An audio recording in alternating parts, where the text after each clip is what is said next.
construire des champs. Pour ceux qui viennent louer Dieu, combien ils sont bénis. Car le précleste a dit Eshber, bâtir le royaume de Dieu. Cest construire des champs. Le Seigneur a dit Eshber. Eshber est la descendance de la femme. C'est le jour du bébé dans l'Apocalypse. Le Seigneur lui a dit de bâtir 144 Zorozoro chansons. Pour le louer, alors rappelons-nous certaines choses vécues par le frère Ashber. Et nous recevrons une grande bénédiction. C'était en 2021. C'est DJ. Il y a 5 ans. Ce jour du 5 avril 2021. Le précleste a fait faire au frère Ashber un RVE. Dans le RVE, il y avait un faisceau de lumière qui entrait dans la chambre du frère Ashber. Alors, toute la piste quittait l'origine, une piste sombre, fut illumine par la lumière. Alors, ce faisceau de lumière, Ashber a dit dans son RVE, si ce faisceau de lumière vient de mon précleste va certainement lever. Alors, le frère Ashber cesse l'œuvre de son tabouret, a fait 1 ou 2 pas, pour essayer dans le RVE, pour voir si le précleste même le verrait, si le précleste aime elle veut. Cela vient de Dieu. Effectivement, dans le RVE, le précleste a l'œuvre le frère Ashber, la l'œuvre du sol d'environ 1 mètre, presque 1 mètre de distance. Alors Ashber a dit, waouh, c'est bien, la lumière de mon précleste qui est venue, le précleste est avec moi. Le RVE s'est terminé. Alors, 3 jours plus tard, on est arrivé le 8 avril, ce jour du 8 avril 2021. Le frère Ashber lisait la Bible. En lisant, il ne pouvait plus continuer à lire. Il ageait la Bible sur la table en disant « Je ne lis plus ». Parce que, dans ces Bibles, les traductions sont toutes erronées. Il y a tellement d'erreurs, est-ce que je dois lire des erreurs et les laisser entrer dans mon cœur? Alors, très encore, il s'est endormi. Ce qui est merveilleux, c'est que pendant qu'il dormait, une femme est apparue, tenant une Bible, pour débattre avec le frère Ashber. Une femme certaine.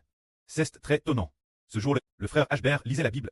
Il lisait la 2e épître de Pierre, et a découvert beaucoup de choses.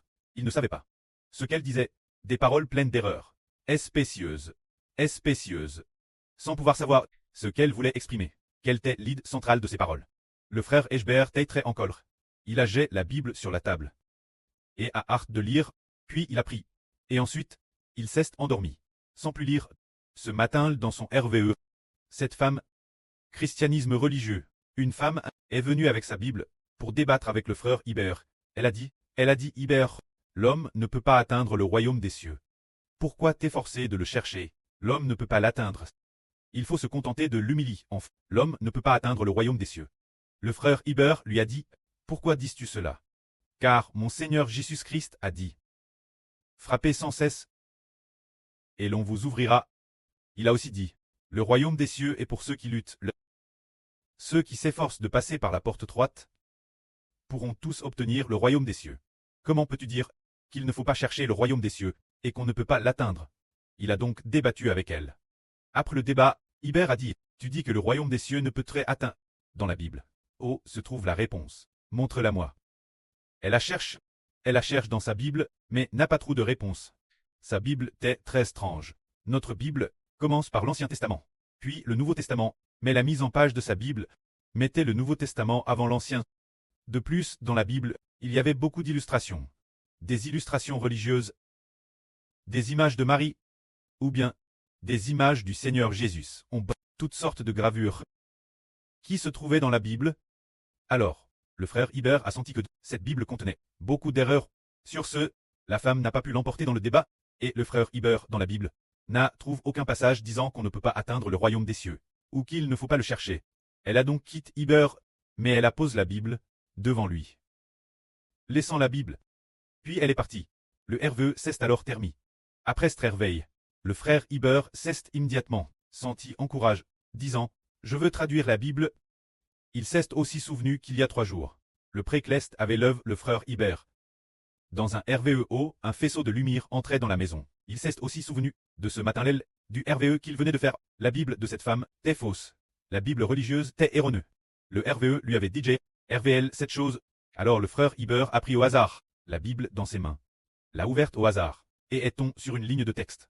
Un passage du livre de Zacharie, qui disait « C'est ici la parole que l'Éternel adresse Zorobabel. Ce n'est ni par la puissance, ni par la force, mais c'est par mon esprit. Que cela s'accomplira, c'est ce passage-là. » Iber a dit C'est donc en s'appuyant sur le Saint-Esprit qu'on peut achever la traduction de la Bible. Alors, ce matin, déesse que la prière fut terminée, il a décidé de commencer la traduction par El Petro aux Romains, et il a réussi par la suite. Ainsi, durant le processus de traduction de la Bible, frère Heber a reçu d'abondantes bénédictions. Se dire que la traduction était presque finie. Et puis, un jour, pendant cette période, il allait toujours la bibliothèque pour traduire, car la bibliothèque était terrestre calme et l'électricité gratuite. De plus, elle basse. Il y avait du TH volant. Alors, il y allait pour traduire. Car elle basse, personne ne venait frapper la porte pour demander frère Heber de payer le loyer. Alors, chaque jour, il partait tété et rentrait tard. C'était ainsi chaque jour. Et la bibliothèque, c'était 9h30 du soir, qu'elle fermait. Ainsi, frère Heber traduisait. Et un jour, il traduisait déjà avec tant d'ardeur qu'il ne se souciait plus de rien. Ne se souciant que de la traduction. Alors, ce jour-là, sur le chemin du retour le soir, bicyclette, il t'édigeait presque 10 heures. Roulant bicyclette 10 heures du soir, il chanta une chanson, disant, prêt. Ton enfant supplie le prêt. Ton enfant supplie. Ton enfant veut te sincre. Ton enfant supplie le prêt de faire réussir ton enfant. Car ton enfant veut marcher avec honte tête et de tout son cœur devant le prêt. Il chantait sans cesse cette chanson, pédalant continuellement, chantant encore et encore. Ensuite, il est rentré chez lui. Et puis, s'est endormi. Le prêt fit faire un RVE frère Heber, lui disant d'aller voir en RVE le verger de pruniers de la maison, l'intérieur, voir si ces pruniers portaient des fruits. Dans ce bois, ce prunier, dans ce verger de pruniers, pas un seul arbre ne portait de fruits. C'est alors que Heber se souvint, oh, en fait, le moment de porter des fruits n'était pas encore venu. C'est pourquoi aucun de ces pruniers n'avait un seul fruit. Alors, frère Heber se rendit dans ce bois, au nord de cette terre,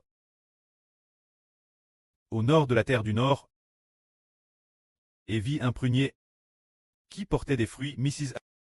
Heber le regarda et dit, ce prunier a produit des fruits. Mrs. Ses premiers fruits sont si beaux, des fruits d'une extrême beau. Comment peuvent-ils être si beaux?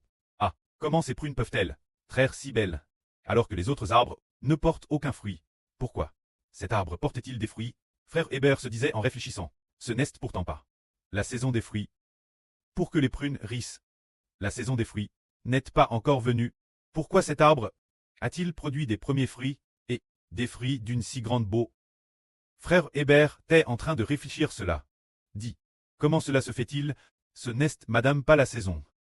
La saison des prunes, elle n'est pas encore les. Comment peut-il y avoir des fruits? Et en plus, DJ Mrs. produisant des pérémisses, pendant qu'il y pensait, et qu'il prévoyait d'aller cueillir les prunes pour les manger. Une voix se fit entendre du haut des cieux. Cette voix dit, ces prunes sont pour toi. C'est l'ordre du Très-Haut. Le Précleste a dit, ces prunes sont pour toi. C'est l'ordre du Très-Haut. Puis elle a ajouté, avant que tu n'en manges, personne d'autre ne peut en manger. Après que tu en auras mangé, les autres pourront en manger. C'est l'ordre du Très-Chaud. Alors, après ce que cette voix eut parlé dans le RVE, il a aussi vu dans le RVE une vieille dame, ainsi que la MRE de Heber. Cette vieille dame a su avant madame la MRE de Heber, que le frère Heber était le premier mangé. Le premier mangeait les prunes. Alors, elle a dit joyeusement, oh, frère Heber, ce qui signifie particulièrement béni. Ensuite, dans le RVE, elle a raconté cette chose, la MRE de Heber en disant, ton fils est devenu parmi l'humanité le premier manger des prunes. C'est ce qu'elle a dit. Ensuite, Heber. C'est Herveille du RVE. Après cette Herveille, le frère Heber a su consulter l'écriture et il a compris que le premier manger les prunes est le souverain sacrificateur.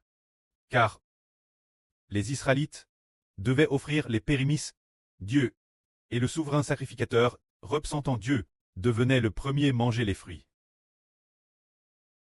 Mais le frère Heber a pensé. Le frère Heber a dit, le Seigneur Jésus-Christ est le souverain sacrificateur de la nouvelle alliance. Comment le frère Heber pourrait-il traire le souverain sacrificateur? Il a peut-être pensé ainsi, en se disant, le frère Heber devrait être, excepte le Seigneur, le sacrificateur le plus honorable.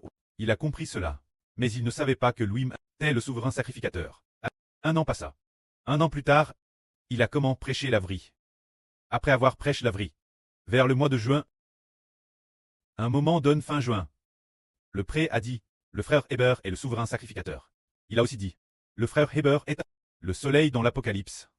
Alors, nous disons, que le frère Héber raconte cela, pour faire comprendre aux frères et sûrs que le frère Héber, travers la traduction de la Bible, a reçu un ministre si honorable, et est ainsi devenu le premier. Manger les prunes, devenant ainsi le premier. Manger les prunes, c'est-à-dire travers la traduction de la Bible, a ainsi confirmé le futur ministre de grand prêtre. Alors aujourd'hui nous disons que nous maintenant, ce n'est pas que le précleste nous demande de traduire la Bible, parce que le frère Héber l'a DJ traduite avec succès. Maintenant il nous demande de bâtir le royaume de Dieu. Comme Héber vient de le dire. Qu'il faut bâtir le royaume, bâtir la nation, bâtir un nouveau régime, bâtir le pays, se dire le pays, le roi, avoir des dirigeants, obtenir l'autorité des dirigeants. C'est cela qu'on appelle bâtir un pays. Alors, obtenir l'autorité de gouverner le pays, doit renverser l'autorité précédente. On renverser et détruire l'autorité précédente. Pour pouvoir détruire l'ancienne autorité de gouverner le pays. Ainsi, on s'empare enfin de l'autorité de détenir le pouvoir de l'État. Mais, le pré n'a pas voulu que nous utilisions cette manière révolutionnaire d'obtenir le royaume. Le pré a plus dit que bâtir le royaume de Dieu, c'est bâtir le temple, c'est bâtir des chants de louange, bâtir des chansons de louange. C'est cela, bâtir le royaume de Dieu. Alors regardons, ce que nous offrons Dieu, n'est-ce que dérisoire. Dieu veut nous donner toutes choses dans l'univers et nous donner le royaume. Tout comme le frère Héber en bêtissant. Cette Bible, en traduisant la Bible, a reçu d'abondantes bénédictions, au point que, lorsque le frère Héber il a décidé d'utiliser la Bible traduite par le frère Héber, pour battre les enfants de toute nation et de toute tribu. En chinois, nous avons la traduction de la Bible entire. Alors, pour les langues des autres pays, qu'en est-il de notre traduction de la Bible? Le frère Héber a ce projet. Pour les langues des autres pays, peut-être que la traduction de la Bible entière, n'est-ce pas terrestre probable. Mais, il faudrait au moins traduire l'Apocalypse. Se dire que l'avenir, toute nation et toute tribu traduiront l'Apocalypse. Et l'avenir, lorsqu'ils traduiront, le frère Héber confirmera le contenu de l'Apocalypse et en expliquera clairement le contenu, afin que toute nation et toute tribu puisse comprendre les mystères de l'Apocalypse.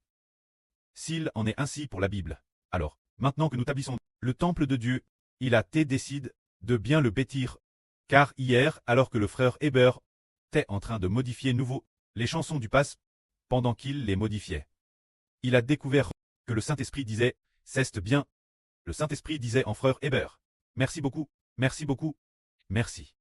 J'ai établi ce pays. J'ai établi pour Dieu. Ce pays, pour Dieu j'ai bâti ce pays. En fait, pour Dieu, son royaume est son temple. Pour nous, notre royaume est une Jérusalem, ou plutôt, la nouvelle Jérusalem, ou bien, le domaine de toute la terre.